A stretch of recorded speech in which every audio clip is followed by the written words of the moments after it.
Why Caleb Downs transferred to Ohio State. You are Locked On Buckeyes, your daily podcast on the Ohio State Buckeyes. Part of the Locked On Podcast Network, your team every day. It's always fun when we get to learn and hear from the newcomers at Ohio State. Numerous transfers spoke to the media, and we learned a lot about the new Buckeyes. Welcome in, Buckeye fans, to a Wednesday edition of Locked On Buckeyes here on Wednesday, January 31st in the year 2024. I'm your host, Jay Stevens, also the host of the Jay Stevens Podcast, and today's episode is brought to you by FanDuel. Make every moment more. New customers, join today, and you'll get $200 in bonus bets if your first bet of $5 or more wins.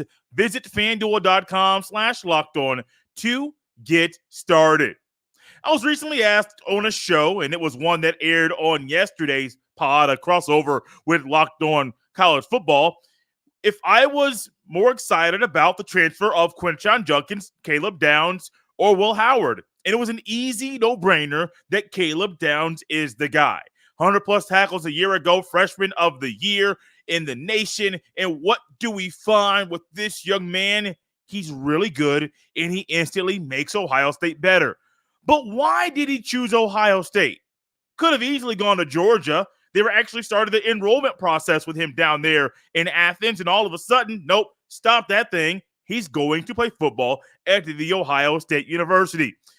There's a belief that Downs has in Ohio State, in Ryan Day, a comfort level with the coaches that were why he transferred to play football in the Scarlet and Gray, and I don't blame him. The secondary position at Ohio State is one of those currently right now that is really, really strong and is only getting better. Secondary safeties played better last year. I understand there's a new safeties coach at Ohio State and Matt Guerrieri, but Perry Eliano did a phenomenal job of getting the best out of Joshua Proctor last year. And if Lathan Ransom didn't get injured, I guarantee there's a realistic shot that Ohio State beats Michigan last year, makes the playoff, and could have made some noise in the CFP, the field of four. Feels really weird to say that when that injury either didn't hurt the front seven of the defense, but did impact the totality of how well the Buckeyes defense was playing, because you're playing guys in positions that might not be the best fit for them. One thing Downs brings to Ohio State is versatility in the back half of the secondary of the defense and the ability to shift on the dime between responsibilities that Lathan Ransom and Caleb Downs have on the field. Here's what Downs had to say about Ohio State and why he chose to transfer to play football in Columbus. Quote, "I just love the program here. I love Coach Walton and love what the people had to say around here. I believe in Coach Day, and I believe in this team," end quote. Now, some of you might say, why does he believe in Coach Day? Why does he have this thought about Coach Walton? What is Ryan Day's track record right now in college football? One of the best college football coaches in the entire country. And with Nick Saban retiring, the next time these outlets On3 and CBS Sports and Sporting News and ESPN, the next time they rank the college football coaches at the Power 5 level or just everybody at the FBS level, what are you going to find? Ryan Day is going to be higher, at least one spot higher than he would have been, because Saban is no longer coaching in the sport. But I do think, though, a lot of people, and I have my own frustration with Ryan Day, with the way that things have gone, the losses, the way that sometimes a game plan and the lack of adjustments in certain games, and maybe there are adjustments that he wants to make, but ultimately he can't make them because maybe the players out there can't do what he thinks is the best move for the team to make, for the team to be victorious in that game. That's a reality too. But when a guy the caliber of Caleb Downs says, and I'll read it again, verbatim, quote, "I just love the program here. I love Coach Walton and love what the people had to say around here. I believe in Coach Day and I believe in this team," end quote. He's coming from a school who was coached by the best college football coach of all time. If you don't want to go with all time, I'll just dial it back a little bit. of all the college football that I have seen, and I have seen Bobby Bowden coach and Joe Paterno coach and so many great college football coaches, Nick Saban's the best. Easily. Hands down. And I love Urban Meyer coach teams. Not just when he was at Ohio State, also when he was at Florida, also when he was at Utah. I love Urban Meyer and the way that he went about coaching the football. Nick Saban's different, man. Nick Saban's one of those guys that's just different. And for him to go from that program down there in Tuscaloosa to this program right now in the Midwest in Columbus, Ohio, and for him to say he loves the program, he loves Coach Walton, he believes in Day and believes in the team, and he hasn't been here but just for a cup of coffee, maybe that's just things that he feels like he has to say. But I don't think you say something like that right now during your first presser in front of the media. And I do believe there were 50-plus media members there. I saw that from Jerry Emick, the SID for Ohio State, said that. I heard Austin Ward on the podcast said there were 60 media members there. That's just not beat writers. That's also television stations. And I guarantee you there are probably people that are podcasters there, people there that are media host radio shows there. Why? Just because everybody wants to get a chance to meet these young men. And I'm right there with them. Hey, if he's saying this, I guarantee there is something that the players that he has interacted with via social media and inside the Woody that are saying, oh, here's how things go. Here's how we get down. Here's how we work. Here's how we grind. Here are our goals. Here are the things we will do to help you accomplish your goals that allow us to accomplish our goals as a team. It's huge, man. I know a lot of Buckeye fans out there don't believe in the program. A lot of Buckeye fans out there don't believe in Ryan Day. You may have a different opinion about Tim Walton because he's done all the right things from our standpoint right now, so far this tenure being the coach at Ohio State. But ultimately, man, this is huge. This is a great building block. I mean, this is January 30th when he was talking to the media, and he's making these statements. Now, he did also talk about wanting to beat Michigan, said he doesn't know everything. He hasn't played in the rivalry yet, so it's not like he can know things via word and via watching of the film and watching old tape, but it's a whole lot different when you're wearing the scarlet and gray and you see that the colors on the other side. Don't even want to say what the colors are because they sometimes just disgust me to see that out there. He said, hey, I understand it. I want to beat them too. Remember now, it's not just him wanting to beat Michigan because he's a Buckeye. Michigan ended his season just about a month ago.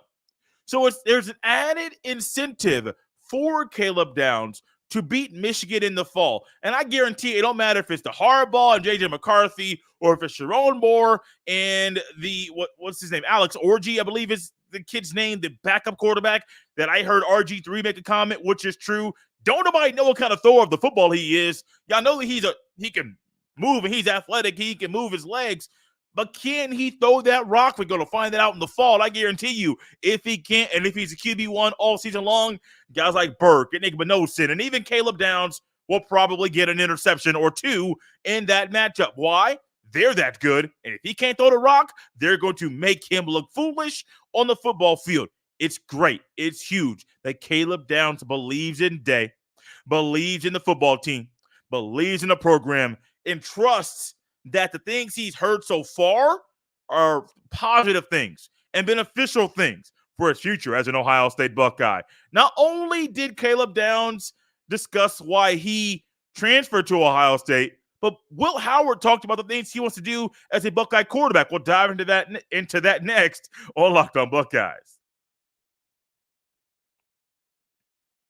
This episode is brought to you by our friends at FanDuel Sportsbook. Happy Super Bowl to all who celebrate from FanDuel, America's #1 sportsbook. If you're like me, Super Bowl Sunday is all about scoring the best seat on the couch, grabbing your favorite football snacks, and placing some super bets. FanDuel has so many easy ways for you to end the season with a W or two, or maybe even three.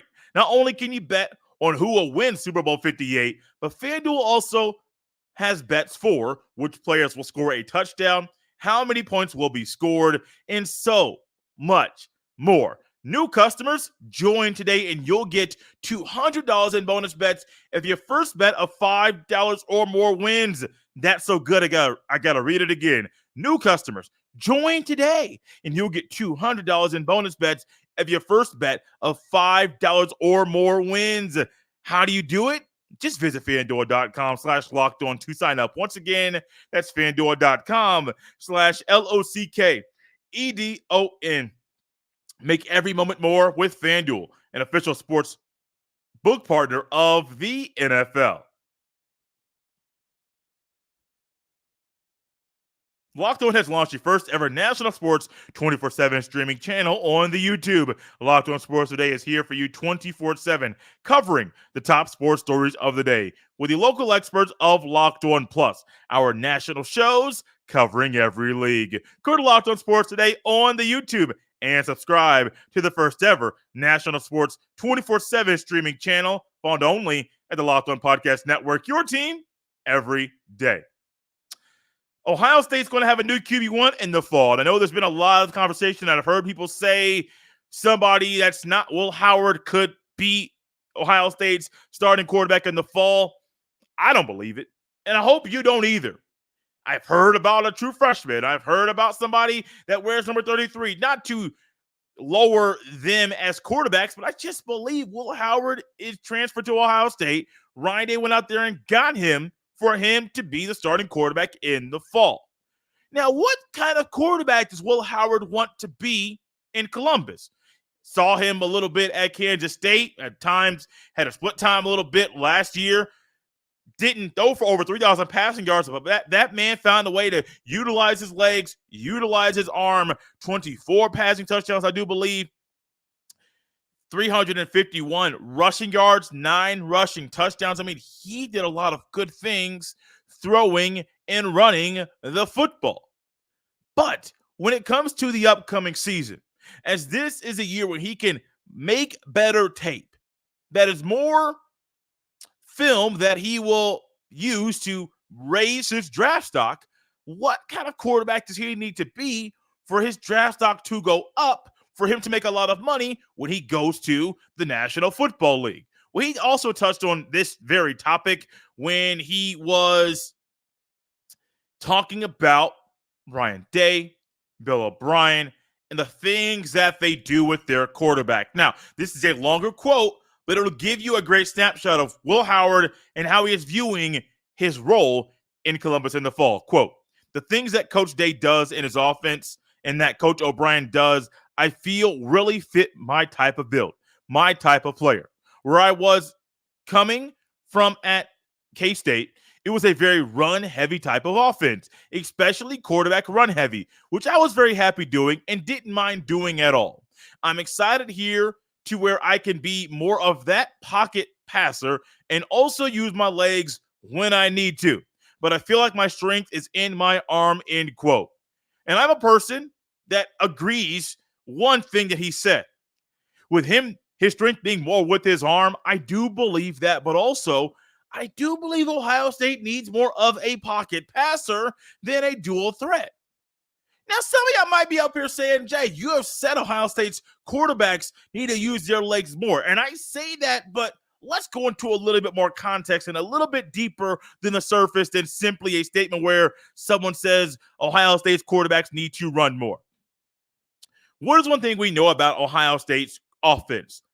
You got to be able to throw the rock, to make all the throws, make all the reads. A lot is asked of you, and if you can't do it, you might not be here in the following season. And so when it comes to a quarterback at Ohio State, what Ryan Day wants, he's going to ask you to be a pocket passer first. Might not ask you to run the ball, which is not a problem, but you definitely want your quarterback to at least be a threat in the RPO game or simply the read option game where there is no pass option in the play call. And when it comes to Will Howard, I understand, and I do believe at some point in time he's going to utilize his legs. I think it'd be smart. I think it'd be dumb for Bill O'Brien and Ryan Day to come out here and say, "Oh, we know what you did previously. We know that you almost had 10 rushing touchdowns a year ago as a quarterback. Forget all that, sir. Forget all that. What are we going to do? Not utilize that part of your game." That would be dumb. I don't think Ryan Day is dumb at all. I don't think Ryan Day would do and make a decision like that. But then again, I say I don't think he would. What's the track record? Ryan Day really don't ask your quarterback to run the ball. And so if Will Howard wants to be able to be just simply a pocket passer and a better pocket passer and utilize the expertise and the experience of Ryan Day and of Coach Bill O'Brien, what is one thing that Will Howard needs to do? Become a better thrower of the football. It's that simple. But what do I think he believes he will do? Be a better thrower of the football. Because I don't think he would come here if it wasn't for the offense that Ryan Day and Bill O'Brien are going to run, what they're going to ask of their quarterback, and also the track record of Bill O'Brien and of Ryan Day. Going to touch more about Bill O'Brien in a second because Will Howard went deeper into his thoughts on Bill O'Brien and him being the OC at Ohio State. It's coming up later in the show. But when it comes to Ryan Day and his tenure at Ohio State, think about this, what this means for Will Howard. I don't care if you're 6'5", 240 or 6'1", 205. I don't care. What has Ryan Day done with all of his quarterbacks? Put a premium on them being a pocket passer, figuring out how to maneuver in the pocket, feel the pocket, have improved. Well, he puts a premium on it. I don't think some guys just don't do it very well or do it as consistent as they need to. Not saying names. But what is he going to ask you to do? Feel the pocket. Know what's coming. Do exactly what is needed for you and the team to move the ball through the air. And he's not going to really ask you to run the ball a lot. Now, I do think there might be growth coming from Ohio State, from Ryan Day in this area. Because, like I've mentioned before, and I'm going to use this topic and this thought for a long period of time because it's needed. Think about Ryan Day and what he's doing right now. Do I think Ryan Day would have gone to the portal to get guys like Will Howard or Julian Sand or Seth McLaughlin or Quinshon Judkins or Caleb Downs in any offseason if they're available? Absolutely. If these guys are available and you believe they make your team better and you can get them by the means inside the rule book, why not? To me, it's that simple. To me, it's a no-brainer. If you can go get them and they make you better, and they're guys, some of them in downs, you already have a previous relationship with, you go get them. Now, in any given offseason, you probably won't have Downs or Sand or McLaughlin even available. Why? Saban ain't retiring. Saban's retirement gave Ohio State 3 guys. And maybe they wanted, I do know they wanted Caden Proctor, the tackle from Alabama that transferred to Iowa. And I do believe he's from that state, so it makes a whole lot of sense. It does. But Ryan Day, we've seen growth from him in the offseason. We have seen a more aggressive Ryan Day. I don't think in any given year he would have gotten Pierre Iliano, gotten rid of. I don't really think so. I don't think in any given year he would have gotten rid of Corey Dennis, who I don't believe has done a horrible job. I don't put the blame for McCord and some of the late season issues that McCord had. I don't put that on Corey Dennis. Absolutely not. Some of that goes on Ryan Day, too, as a coach. Now, you can only put so much blame on a coach, but Ryan Day is in that room just like Corey Dennis is. But think about this, though.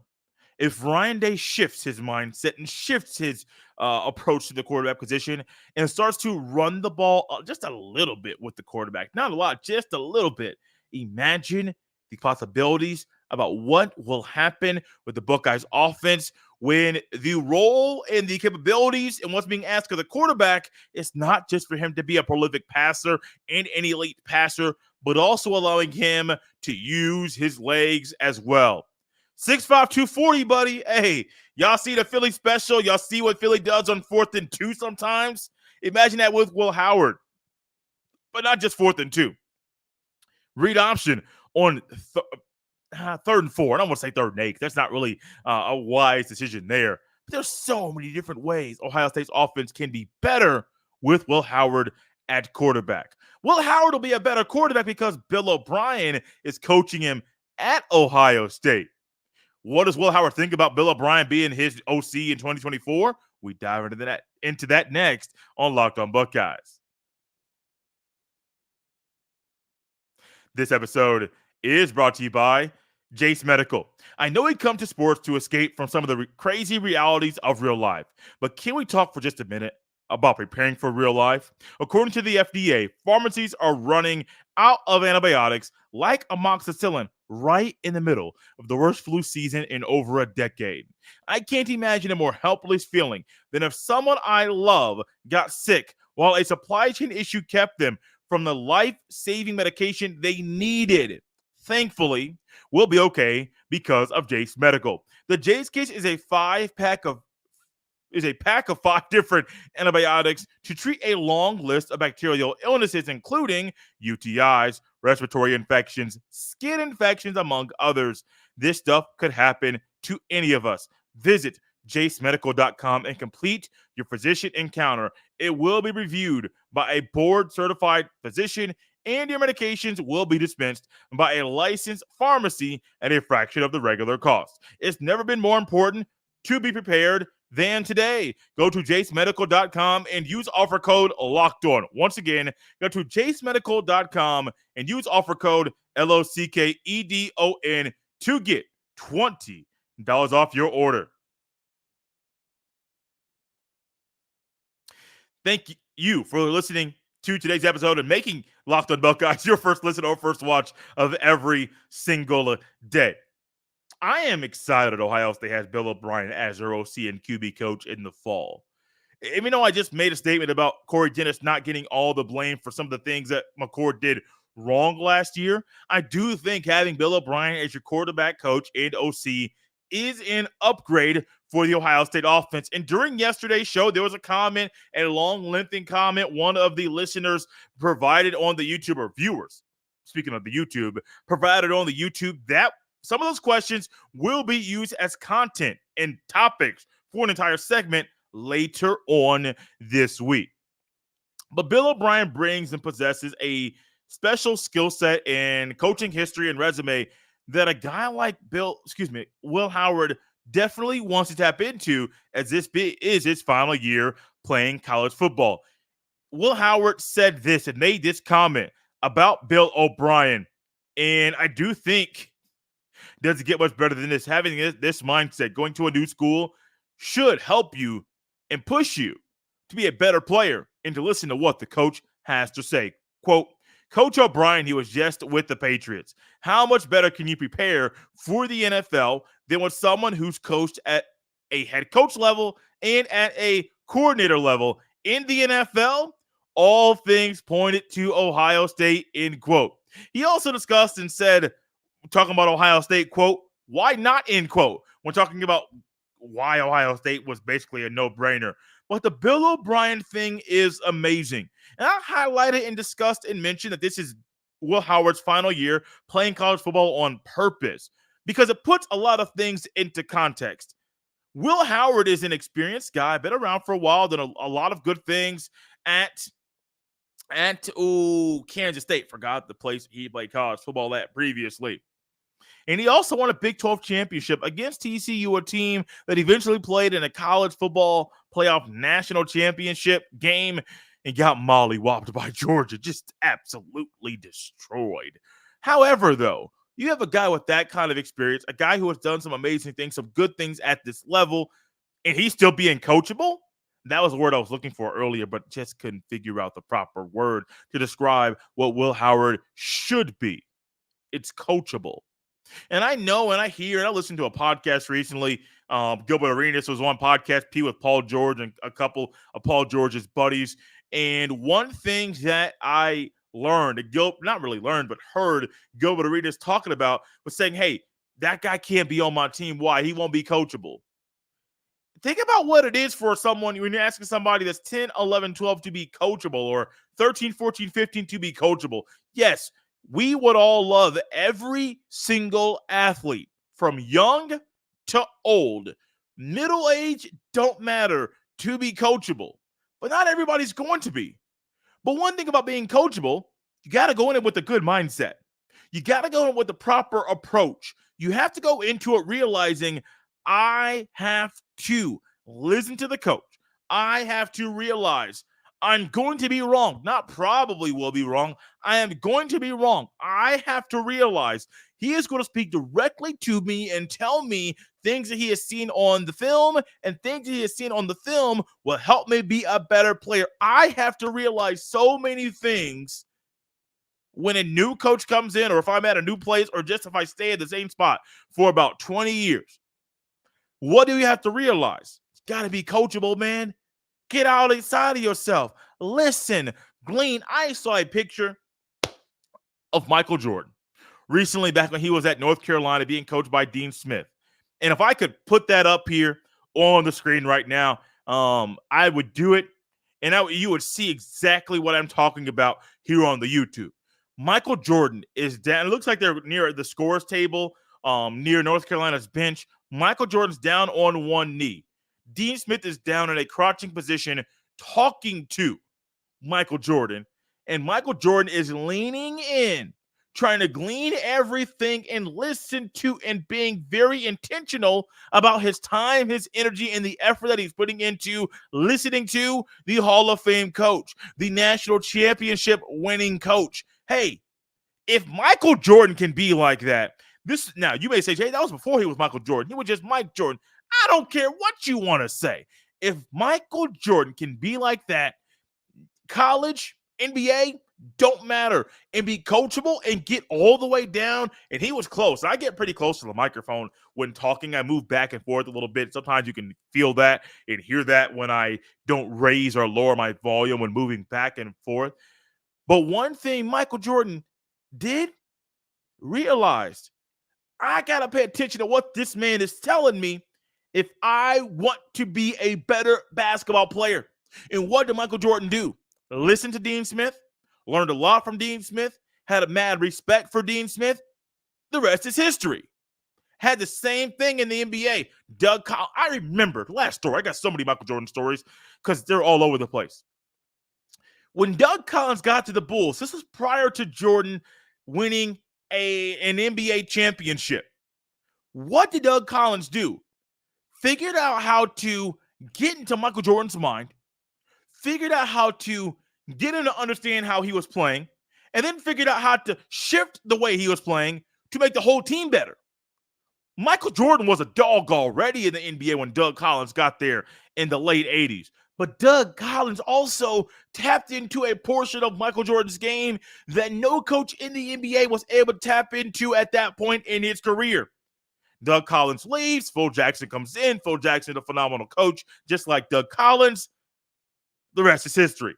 2 3-peats. I'm saying I do believe there would have been a realistic opportunity to win 8 in a row because do I really think if it was Rockets and Bulls at that point in time that the Rockets would have won both or even one of the Bulls? I can't say yes and I can't say no. All I know is to have 2 3-peats with 2 basically different rosters. The only people that stayed between 2 of those 3-peats were Michael Jordan and Scottie Pippen. Everybody else is different. You got Horace Grant in the first 3, Dennis Rodman in the second. You got Bill Cartwright in the first 3. You got Luke Longley in the second. You go overseas to get Tony Kukoc. You got B.J. Armstrong. You got Ron Harper. I mean, you got imagine Ron Harper. Ron Harper changed his game and altered things. One, he was coachable, but also he realized, I got to do my role for this team to be great. Will Howard, same thing. He has to be coachable, but he also has to fit into his role for Ohio State to be great in the fall. Out here on a Wednesday, Buckeye fans love this stuff. Got a couple more days left of shows. Going to start putting some more clips of segments on the YouTube. So some of you will be getting that on the YouTube. If you have not subscribed to the Locked On Buckeyes YouTube page yet, do it. We are so close to 3,000 subscribers on the YouTube. So close. One subscription, it makes us one step closer to accomplishing that goal. Got some more goals that I want to throw at you and some things we can do together as a show.